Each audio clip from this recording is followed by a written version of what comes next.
Detik-detik warga amuk mobil saat kebakaran gudang limbah plastik di Bekasi, diduga halangi mobil pemadam kebakaran. Kebakaran terjadi di gudang limbah plastik di Kalibaru, Bekasi, Senin tanggal 18 Desember tahun 2023 siang. Besarnya api sempat merambat ke satu gudang plastik dan palet, serta menghanguskan sebuah truk. Dalam peristiwa tersebut, sebuah mobil menjadi sasaran amuk massa lantaran dianggap menghalangi mobil pemadam kebakaran yang menuju ke titik api. Tampak dalam video yang beredar, sejumlah warga memukul sampai melempari mobil itu dengan kaleng bekas cat hingga kaca depan mobil tersebut pecah.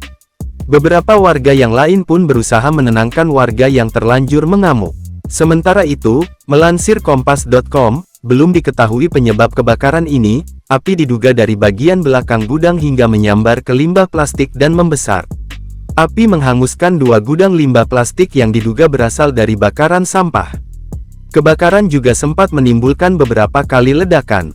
Warga bersama pemadam kebakaran berjibaku memadamkan api agar tidak merambat ke bangunan lain.